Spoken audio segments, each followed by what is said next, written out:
blocks that I have to break through, and a sports psychologist helps you with that, which in turn connects with performance. Right. They can also come in when people have a bad race and they really go low or they get injured. Injuries are a horrible phase for any amateur serious athlete. Right. And how do you deal with that? You can get depressed. Yeah, absolutely. Yeah. And when people go through the best of their fitness, and suddenly they drop because they're like, I can't train for a month. I've had injuries that have gone for 2 years. Right. How do you manage that? You may lose love for the sport. You enjoyed something for 20 years and now you don't want to do that even for a minute. Right. Yeah. Again, a sports psychologist comes in. Really shocking what's happening with people's health. People who are 30 years old are taking blood pressure medicines, pre-diabetic, really serious conditions for their age. So first, I want more working athletes, right? I really genuinely want more people to get active. And I hope this podcast gets to 2 more people or 10 more people who are not active right now. Right. And really first get that shake that, okay, I want to do something. Because the problem is we're going not in the right direction. The active community is growing, but the community having medical issues and all is growing way faster. Right. So first we want more working athletes. I am Venky, a working professional in IT as well as an amateur masters athlete and a coach for endurance sports. You are listening to the Working Athlete Podcast. Here, I talk to working athletes from all walks of life and experts from various sports to provide you with inspiration, training tips, and lifestyle advice. If this is something that interests you, I have a small request from you. Please subscribe to the channel on YouTube, Spotify, Apple Podcasts, or wherever you get your podcasts from. You can also let me know what you like and what you would like to listen to more of by commenting in the comment section on YouTube.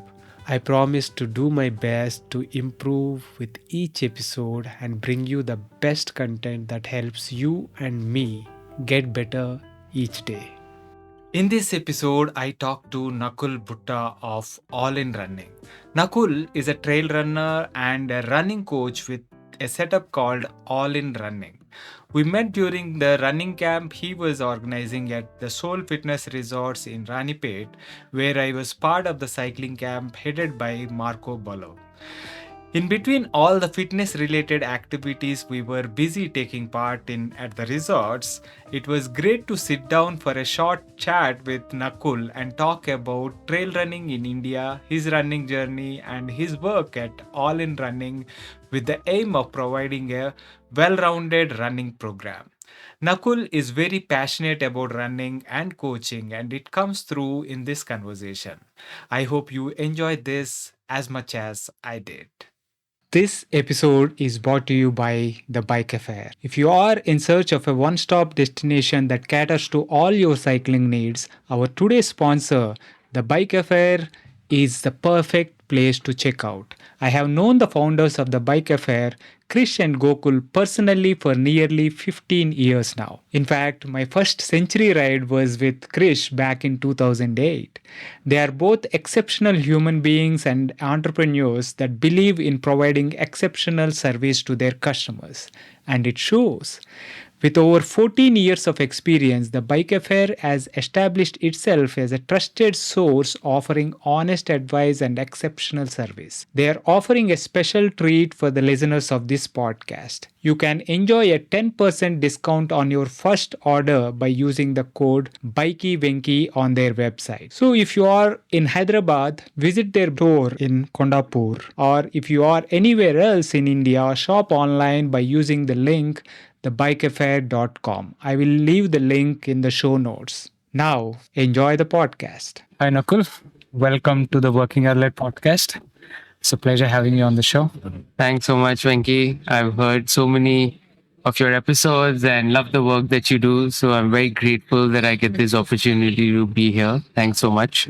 Thank you for the kind words. My pleasure, totally.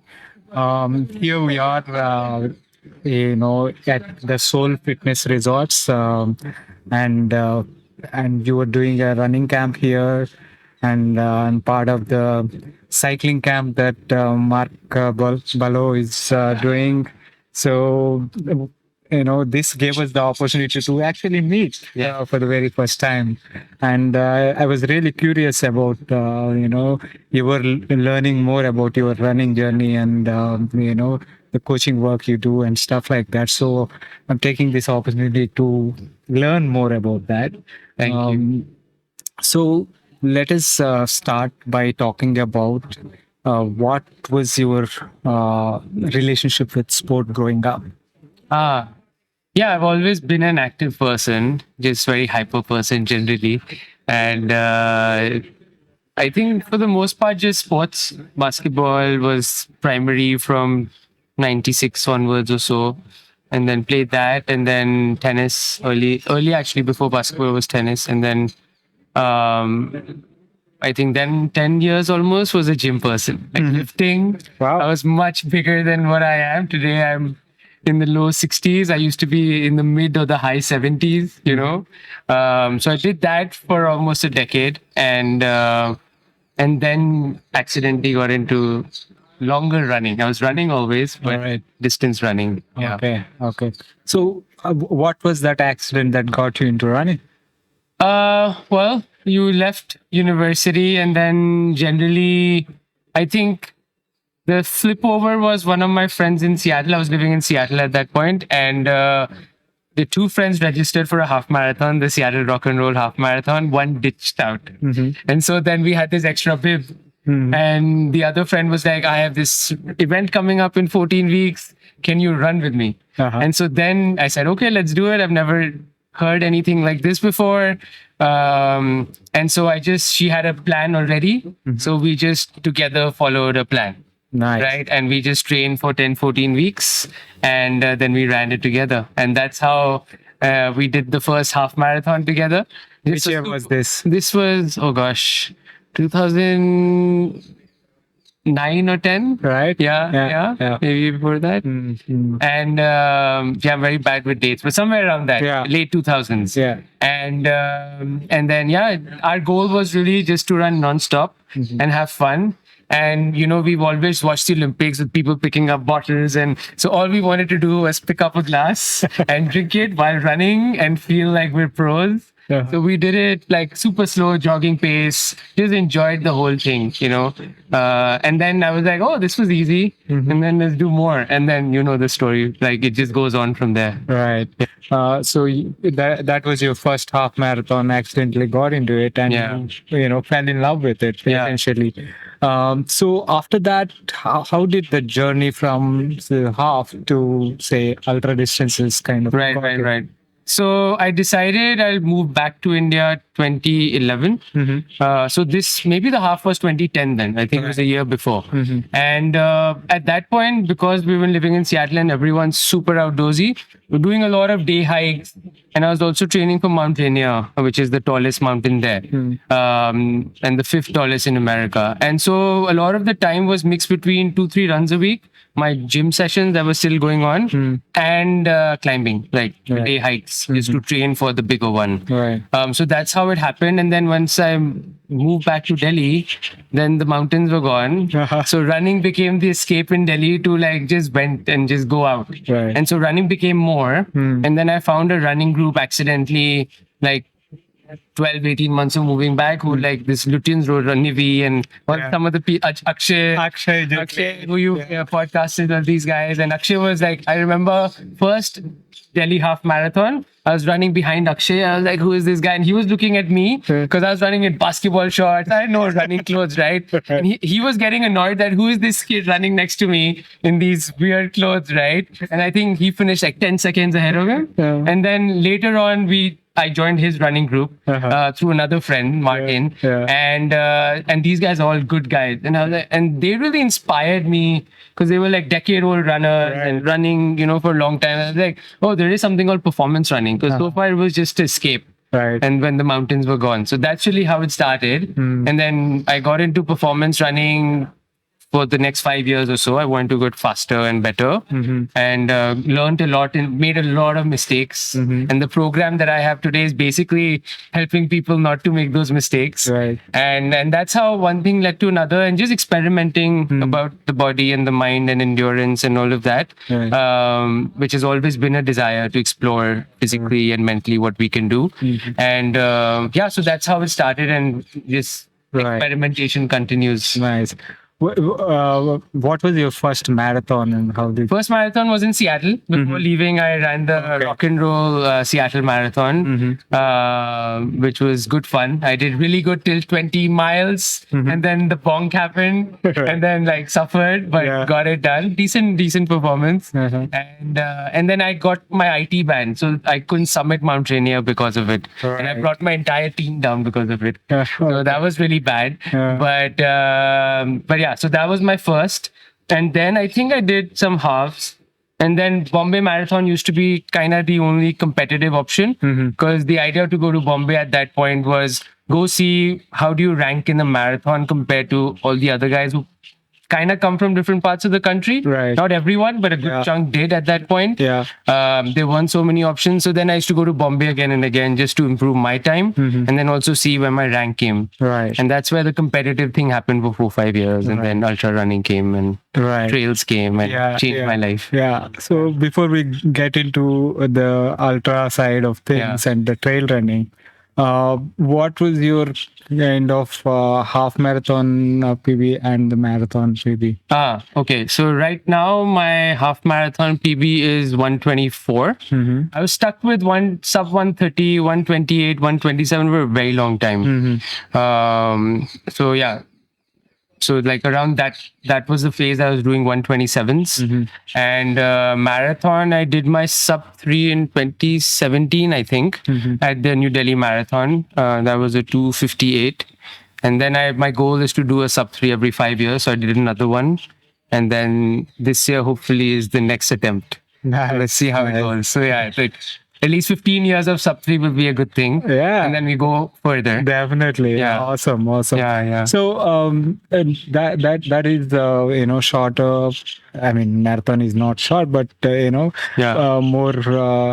of road running. I still think the marathon is still one of the hardest races one can do. Right. Because it's so performance focused.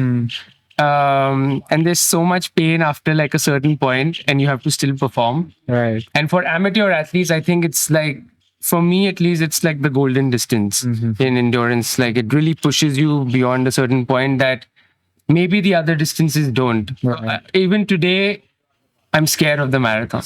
Like I'm really scared of the marathon. Right. Right. But it's beautiful because of it also. Yeah. So what was work while you were pursuing your running goals? Yeah, so I've done my bachelor's and master's in engineering. So in the US, I worked as an engineer for about 3.5 years. And then I moved back, and I was passionate about the environment. And there's like limited engineering scope in certain areas. Like my area was nanotechnology or mega machines, and the career choices were not as lucrative as compared to software and other professions. So then I said, okay, if I want to do something new, then I should do something that I'm passionate about, which I'm very passionate about the environment. So I worked with a Danish firm called DHI, which is a water consulting company. Did that in a sales role, which I'd never done before. Right. So I did that for about 3.5 years. And then I was in between jobs when I basically accidentally got into coaching. Nice. And we'll get into that coaching aspect and dig a little deeper. But how did you get into ultras and trail running? And I think like after 3 to 5 years, again, I'm very bad with timelines, but after a certain year of like plateauing on the road thing, I wasn't breaking through that 127 I was stuck at. And then the sub 3 had happened. And then I wanted to just explore what else is happening. And that time trail running was, thanks to Kavita and a few people, just picking up. Right? There were ultra races. Kavita was organizing 100 milers at Bhatti Lakes Ultra, which is local race for me. Right. So when the marathon had been done, so the next kind of obvious choice was, okay, let's see what the 50 does. And on these trails of Delhi that I never had run on. Right. So I think again 15, 16, I did my first 50 there, which I won. And then I was like, but winning at that point was not as competitive because there weren't so many people running, right? So yeah, that, and then came a longer distance and a longer distance. Then the Solang Sky Ultra was happening, the 60K, the first edition, and obviously you'd already seen videos of Kilian and you had this race in India with the mountains. Vishwas was organizing it, and you're like, okay, let's go. This has to, So then I did the 60. And that was like, and that point I didn't know anything about ultra running, fueling. It was just pure out of like mental that you push through. Right. So but that's how I got into ultra running, just experimentation into other races that were happening, and also supporting this like new scene that was picking up. Yeah. It's still new in India, but still like bigger now than what it used to be. Right. So, and all these guys kind of like pioneered the racing scene in trail running in India. Yeah. So just wanted to support them also. Right. So what was your longest ultra? And Then, I mean, so far it's like 100 basically. I've done a couple hundred. I DNF'd the Malnad 110. That was in 2017, which was the first DNF and first black mark on my thing. And this year I went back to Malnad and I finished the 100K, which I was very happy about. But 100 remains the first. I did the run in Kutch. That was a beautiful race, brutal race. That was 100K, but I lost the way, so I ended up with 110. Which was, nice. Yeah. Bonus. Yeah. Well, not fun bonus, but it had to be done. Which has its own crazy story of how that race transpired. Yeah. How did but it? basically, at that point, they used to give a GPS device, not a watch or a Gaia thing, but a GPS reader. And the reader kind of took me off. And so I reached the aid station from the other side. Okay. And then I was suddenly ahead of people. Like I was running 4th or 5th at that point, and I came in 2nd. And so then they realized that you've come from the wrong way. And I was like, sucks, because the device actually took me the wrong way. All right. And so then, and these are the moments when you have to like really identify yourself or what you stand for, right? And there was one thing that they said, take a 30-minute penalty and just carry on. And I thought that would be very unfair for the people who've come all this way. Right. Someone thinks he's running in 2nd and somehow finds me. Right. And obviously like that discussion was happening and they arrived at the aid station. Right. And so obviously they were very upset. And I was like, guys, relax, I'll figure this out. And so then I decided that I'll take a motorcycle ride back to where we went off. Yeah. And then go all the way to the original route and come back. Okay. So again, that was like, so that added a lot of mileage to the thing. Right. So yeah, just a very unique thing. And I'm quite proud of that decision because young in ultra running at that point. Yeah. But I'm quite proud of what happened. Yeah, doing the right thing. Yeah, that sacrificed my race a lot. And because I pushed a lot in the race trying to catch up again. Right. And then I went into like a very deep red zone. Yeah. Right. So like my race didn't go well, but it was like a lovely experience. And it was just lovely to run in that terrain. Right. Because you've done the Himalayas and you've done the South Indian trail races. And then you suddenly reach this salt flat with like thorny bushes in hilly sections and amazing. India's amazing that way. Yeah. Amazing. So you have done, the road running of sorts and then the trail running and the ultras. What are the differences between, say, road running, the shorter distances versus the trail running? And what are the similarities, you would say? That's a good question. It's changing actually. Trail running has become more competitive, not only in India, but also globally. It's now you have UTMB where you have live telecasts and people going for time. I think trail running generally has an ethos of support and community, of being out in nature and in exploring mountains or trails, not even flat trails, but there was a sense of exploration with adventure and passion. Right. I think that's changed a little bit to competition, which I think comes from the road running side. Right. So I think now there's an overlap, but I think traditionally track running is uber competition, like Right. higher end of Yeah. competition. Yeah. And then you have road running where people translate that into longer distances. And then you had this community side of Yeah. trail running. And now I think the community side of trail running has mixed into competition, which is good, And this is there. So there is some overlap, but I think the training is a bit different. The experience is very different, visually, all of that is also quite different. So when you say training is a bit different, how would training for an ultra differ from something like a marathon? Gosh, that's a podcast on its own. Let's take But like, if we just take 2 minutes, Yeah. you'd never be chasing elevation, like significant elevation, thousands of meters in a road running block. Right. Because barely, like, very few races would have a marathon would have that much. There are some ultras that have road ultras. I think the Ooty Ultra has some crazy elevation also. Yeah. So there are some road ultras, but traditionally a marathon's on a hilly route, which has some elevation, but not thousands of meters. Right. So I think that's fundamental. And then quality is very high in road running. You have to hit your mark with the race pace. I think that time on feet with strength training and power and agility and all these other things come in trail running. So there is that difference in trail running, and fueling is quite different, so I think all of that kind of... How does the fueling differ?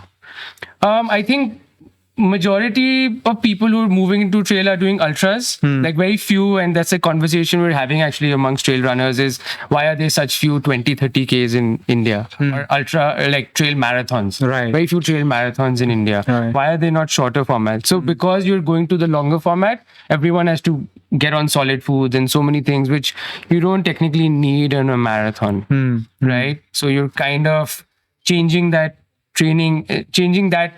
way how you handle fueling, not only in training but also on race day. Right. And so so I think a little bit on the fueling side also. Right. You're stopping at aid stations, eating quickly.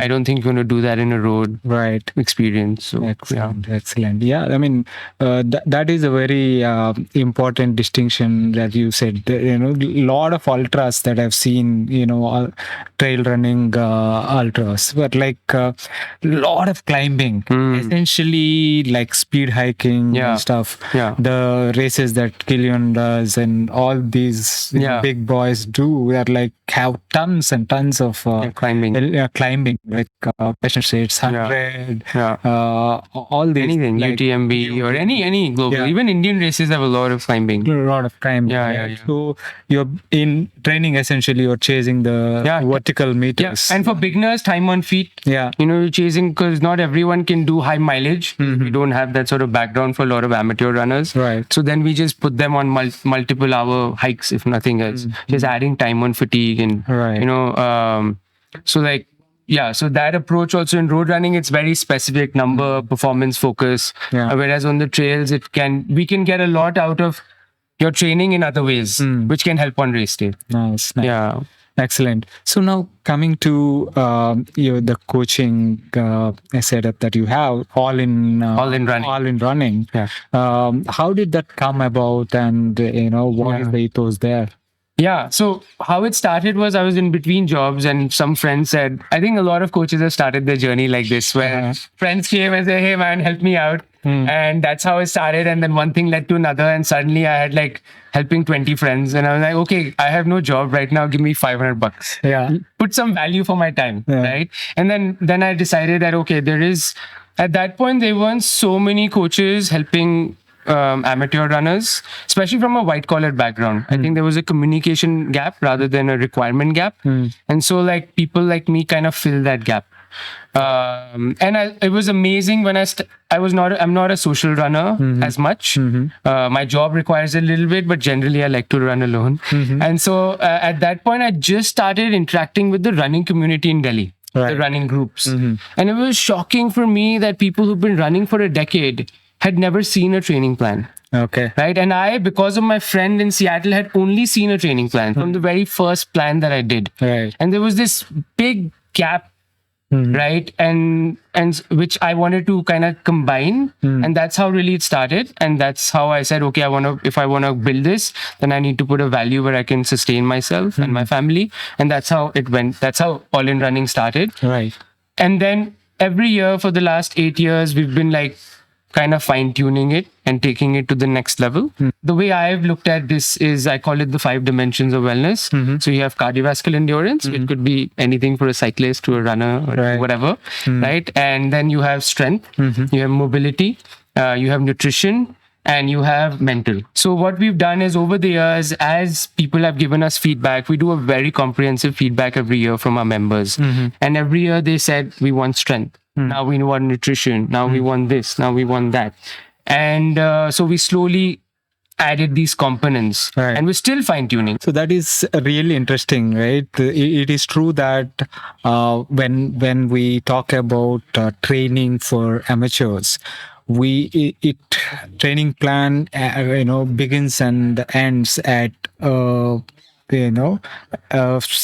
workouts and in the calendar. Yes. And that's it. And it doesn't maybe in some programs the nutrition aspect can come in and say we have a discussion with the athlete as to what is your current nutrition, how can it be better on a daily basis, and what is your, say, training nutrition and race nutrition, and how can that go, and nowadays I see the strength aspect of it a little bit with online strength sessions that are going on with various training outfits, which is a great thing because that makes the athlete robust for the running and stuff. One thing that I've been noticing with every program is the mental side of things never really touched. No. And it is great to hear about that aspect being addressed with it's hard. That's been a very low engagement aspect still for our program because one, in India people think working with a counselor is still comes with a taboo. Why do I need to work with a psychologist? Exactly. Right, it's still a taboo. And I have people who are from really good backgrounds, right? But catering to that audience, and still for them it's still a big taboo, even though I explain the reasons and everything. And so we get only a very few members working with sports counselors. And then the only time they'll work is when we tell them that this will help you run faster or do better. So it's a little bit of performance gives them that input to like engage. But I think just counseling generally, those who have the privilege to get a counselor should always have one. We're going through such times that we need support. And family and friends can only give you so much, whereas a professional coach giving mental coaching can give you far more, right? So I'm all for counseling for people. Just to kind of understand a little bit more, what involves for example, you can take a few examples and explain what involves addressing the mental side of things for performance and general well-being. So again, sports counseling is not my expertise. So we've always worked with experts in each. Sports psychology, again, we do talks. Our sports psychologists do talks on this so that people know what sports psychology is. I know elite athletes are now getting into it, and there are lots of sports academies that are engaging sports psychologists. But on the amateur level, it's non-existent. And so we're doing it, again, for multiple reasons.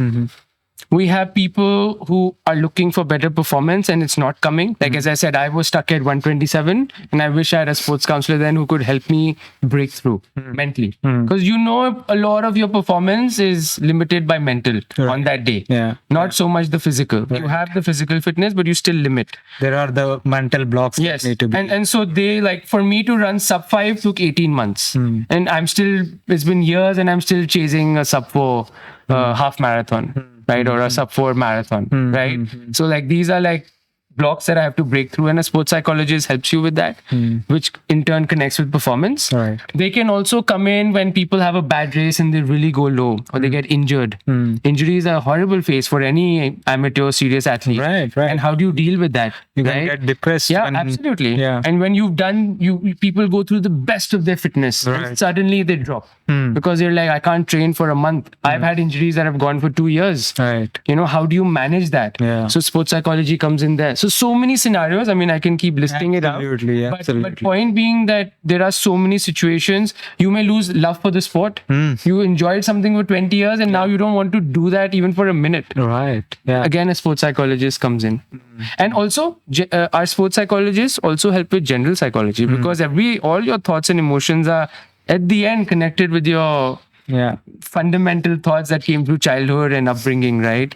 So all of that has to be dug up. So sports psychology is not always talking about races and all. It's also digging in and trying to figure out who you are. And that'll over time come into a beautiful journey of figuring yourself out. Right. Not only your sport, but yourself. Excellent. Yeah, that's a great point, and it is so important. I can't stress that enough. So now, I want to kind of touch upon the nutrition aspect as well.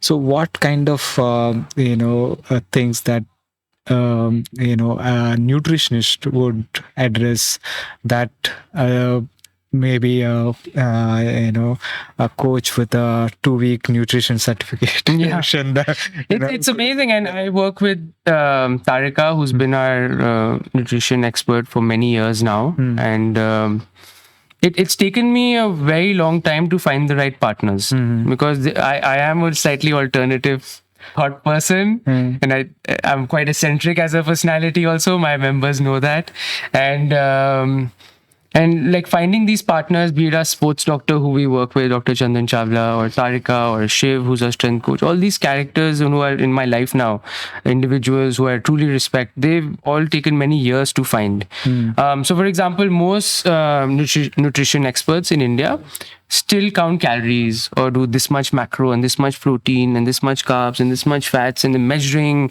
and doing a lot of things. What I really connected with Tarika back in the day was we talked about food and our relationship with food and what to eat rather than how much to eat first, right? Like people are now talking about millets, but Tarika has been talking about millets for like a decade, right? In her books, you can see all about that, right?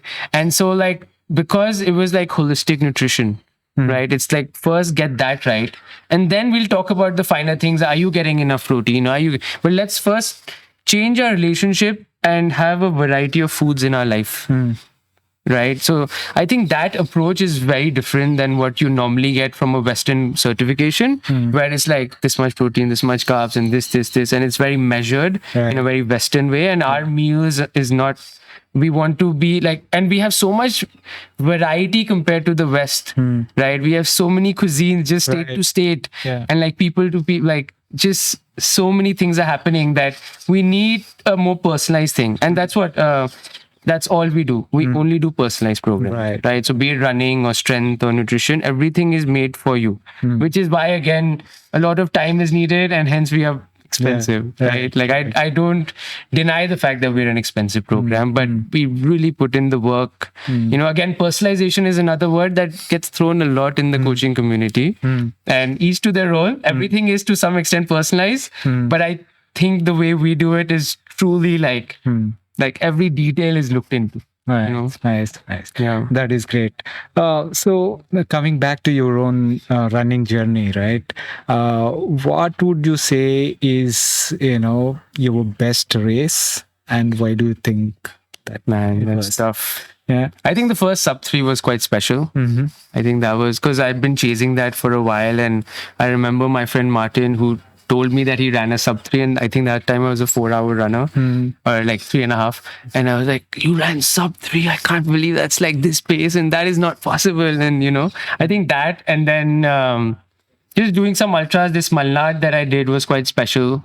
Also because it was quite challenging. 2023 has been a very challenging year on many fronts. So I think for that it was quite special. But all the trail races are all very special in their own way, and I love the mountains and all the trails. And I think I wouldn't say one is better than another.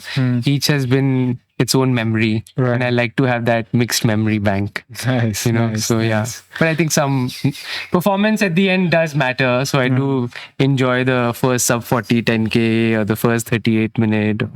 All these smaller numbers that come in. Milestones that kind of stay with us for a bit. We at the end we can say that numbers don't matter and stuff, but I would still remember my first 100-kilometer ride and say, oh, that's special, right? Yeah. So like that, which is why everyone who does the first distance for the first time, I keep telling them, because we have such performance athletes on our group, because but the new guys also are there. 30% are absolute beginners. So when they do their first 10K, 21, they call me and say, what is the time? You're giving them a race plan. Why am I not getting it? I'm like, this is your first time. Just go and have fun. Because this second time will never be the first time. And you'll always be chasing a time. So just first time, don't worry about it. Just go and have fun. Because this will never come back. Right.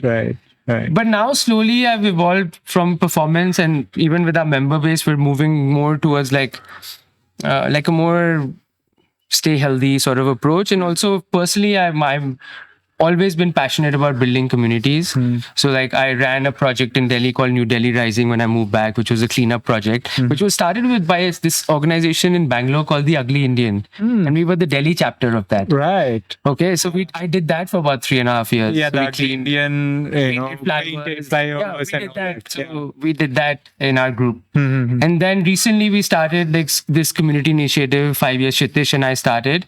Two crazy trail runners of Delhi said, we should do something, and we started Capital Trails. And so that has been a big community project. Today, I would say we're the largest trail running club in India, where we meet on a monthly basis. We take people to these different spaces of Delhi that no one knew.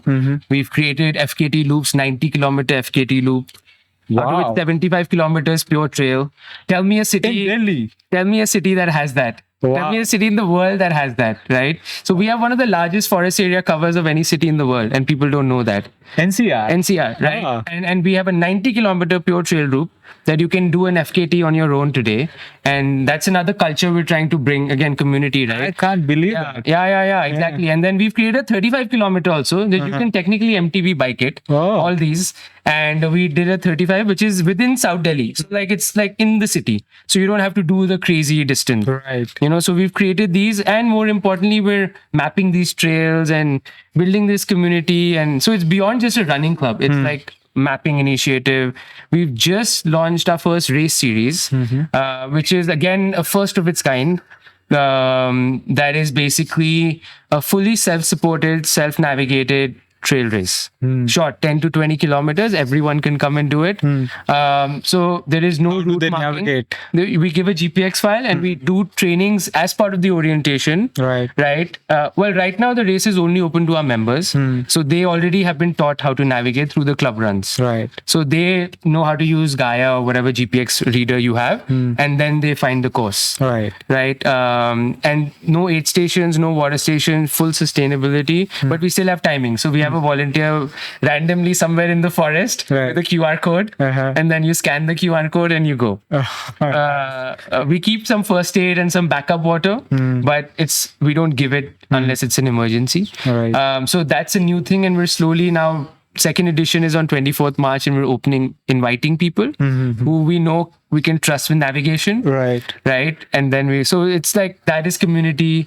And so all these cool initiatives are happening. That is really amazing. That you see these things, all these things definitely help the community grow and get better at all these things. We see races and events when they were not there, we always want them, but they are very intensive in terms of the effort that is needed, the kind of logistics is involved, the kind of waste it generates and everything else, right? But something like this, which is like minimal, which you're also doing. You are pioneer in all community supported initiatives, at least in the cycling world. So you've been doing a lot of these amazing weekly races and all of that. But this is important, and I think what's important is setting up the right ethos. Right now, what happens whenever something new comes, no, we just do it in a rush. Right. So now when I see like we at AllinRunning, you know who's an AllinRunning athlete because they're running with a hydration pack even in a 10K, right? And you know who that person is because most of our members align with our thinking that we do not want to use single-use plastics, especially bottles. Now we do need gels and some basic stuff, Right. but generally minimal as much as you can, right? And that same ethos has to be spread around. Right. And I personally feel I have a full blog on Strava about this, that you can run a faster race, a faster half, a faster marathon, a faster ultra if you're actually having your own fueling on you. Supported, yeah. You actually have a performance advantage, but people think that 2 kg extra is going to slow me down. Right? We're amateurs, number one, right? So coming back, I think this ethos through community initiatives are very important. And I feel we're not going the right way. More and more trail races are putting paint on rocks and permanently damaging that for years to come. That paint is going to take years to go off. Right. And it just so many initiatives are happening because people are managing multiple races, right? Abroad, one race director does one race and he puts his life as a full-time job in it, right? And we have people who are doing 20 races, 30 races in a year, right? On a large scale. Some are doing 5, 10. So I think that ethos is getting compromised. And I mean, we need those races. We need the events because they bring, so much. They Absolutely. give markers for our, for us to look at, aim at, and compete and all that.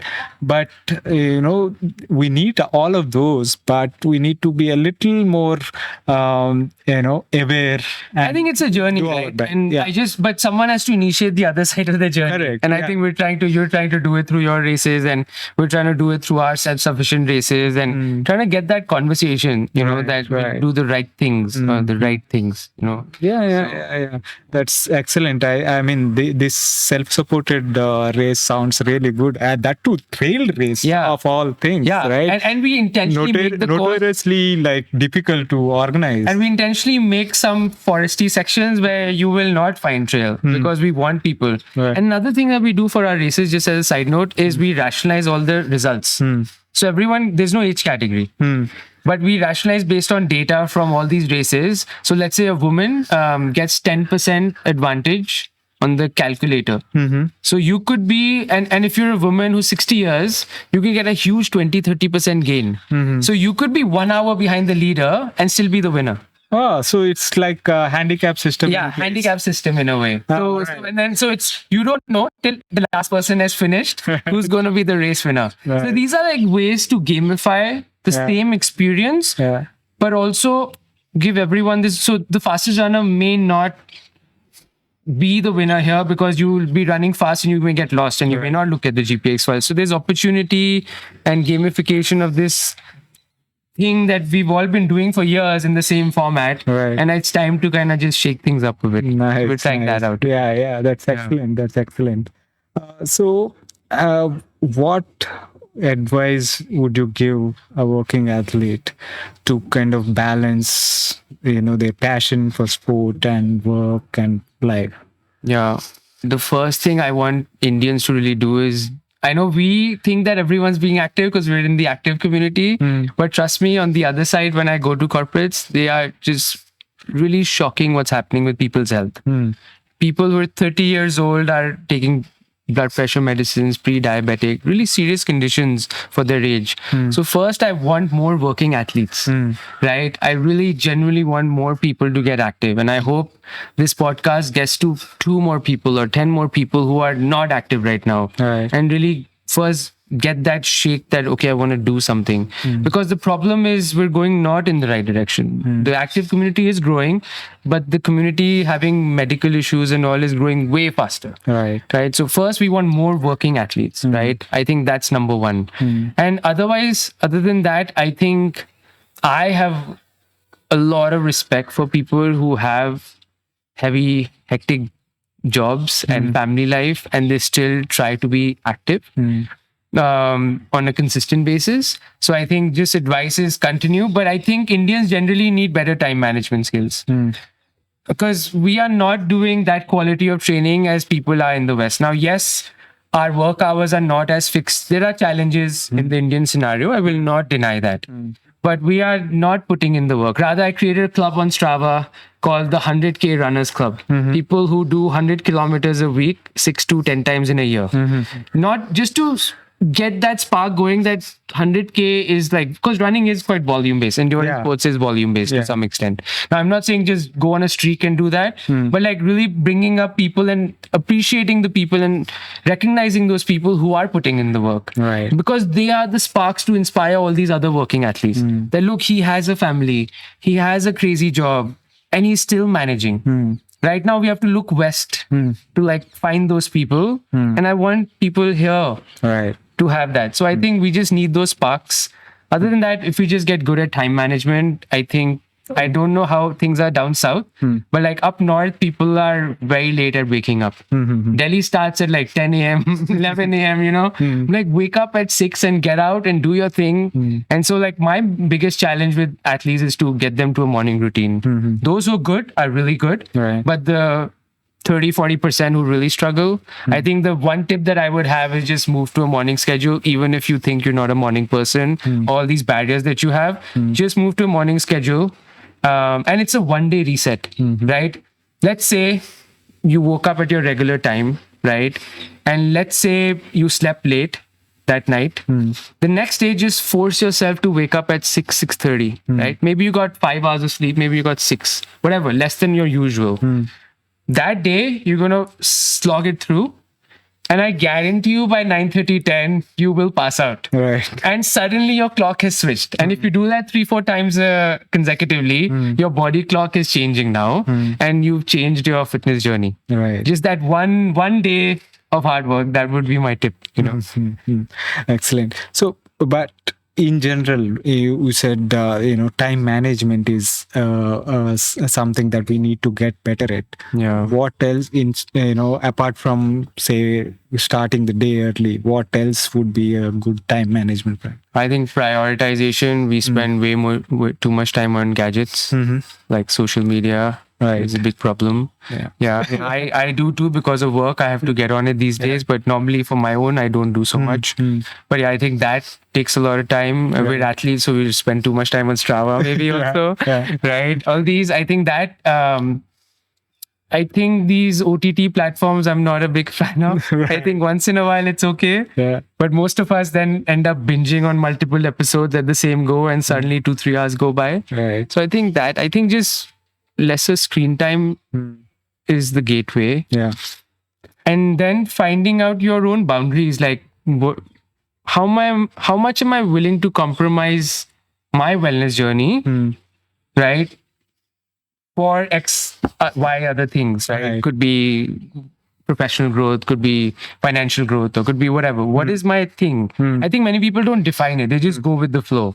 I think just to identify and define that, in addition to time management, all this, I think that's important. Right. And a lot of us have the position, we think we don't. And I think we just need to come to that realization and take that call and have that candid conversation with the people in our lives. That look, I really think I'm guilty as charged. I have really horrible balance as of now because AllinRunning is exploding. And but I'm guilty as charged, but I'm conscious and work in progress. Right. Yeah, prioritizing think regularly, kind of checking in with yourself and trying to see what you are doing right now is on the right track or not, or do you need to cut out some things, add some things, or that I guess would help. At this point, I'm kind of talking to myself and reminding myself. But like we've talked to each other. You're doing so much. I don't know how, like, as a family man with a corporate job and doing all these races and training. And how do you? What would be your 2-3 things that you would want to add? Yeah, I've been asked this quite a lot, but what I am, what I would say is what Kipchoge recently. I saw a clip of him talking about, taking the vitamin N, right? Saying no things. Yeah. That I think is primary, Yeah. because if I'm doing, I hold a corporate job. I 5 days a week. It goes into that, and 9 hours a day, plus plus 2 hours for commute and stuff. Yeah. And then there is a set of athletes that I very limited Coach. number of people that I coach, work with as a coach. Then I do my own training, and then of course I'm a dad, and a husband, dad to two boys. And I have the responsibilities there. Then I started during pandemic, out of desperation. I started this to kind of Right. give me Yeah. that mental space to think right. And for those who don't know, like, podcast is hard work. It's a lot of commitment. So all this, I'm doing all this means that I am saying no to a lot of other things, right? So there is no partying. There is my social circle is very, very, very limited. I don't call anyone from my previous life, or like there are no friends outside cycling. Right. So basically there are compromises. There are compromises, right? There is no I'm not superhuman by any stretch of imagination. I'm doing well at certain thing means that I am not so, that's what that's what another thing I say is, vitamin N and all that, but I'm really average at most things that I do, right? But as coaches, we know if you do average consistently, you get good. Yeah. And you get results. Right. So just do the average consistently. Yeah. Which you've done amazing stuff. That is, I think, what I do. Yeah. I don't really stretch myself to excel at, put my foot pressure on myself, but I, so consistency. I think consistency is the key gateway. Right. Yeah. If you can't do 5 sessions, do 2 sessions a week and just do it consistently. And then you'll do 3 and then you'll do 4. But start with 2. But do it consistently. Yeah. I mean, this is a journey that we are all on. Yeah. I went through so many ups and downs that right now I am in a place where I say, just, put that bib on, get on the trainer.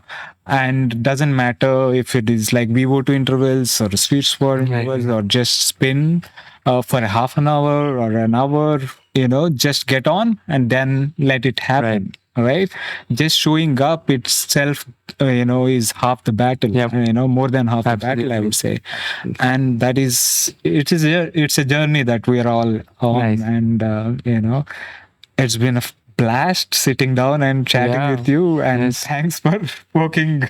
Kudos to you. You guys just came from a crazy ride and you just set up and like full on endurance days happening for you. We had a chill day in the forest and good fun. No, thank you so much for giving me the platform. And I really, really appreciate. And it's been amazing to meet you and to figure out all the stuff that you guys are doing and the kind of community that you guys have. And I hope that we can also do that, what cycling has in the running world. I think it's really nice and good inspiration for me. Great things are happening on the running world, which I'm very proud of and see and try to learn. But again, kudos to initiatives like this SolFitness Resorts. It's amazing. Great facility for any fitness enthusiast. A dedicated resort for people who want to do things. Yeah, And that's amazing. I mean, thanks to Bachi for Yeah. getting us together. Absolutely. Yeah, and, absolutely. making this happen. And again, thanks for taking the time. Thanks, Venky. Really appreciate it. Awesome. Keep up the good work. Thank you. That was my conversation with Nakul. I hope you enjoyed that. If you are enjoying these podcasts and are finding them useful, please consider supporting the podcast by subscribing to it on YouTube as well as on your favorite podcasting app. It really helps. Thanks again for your continuous support. See you next week with another guest.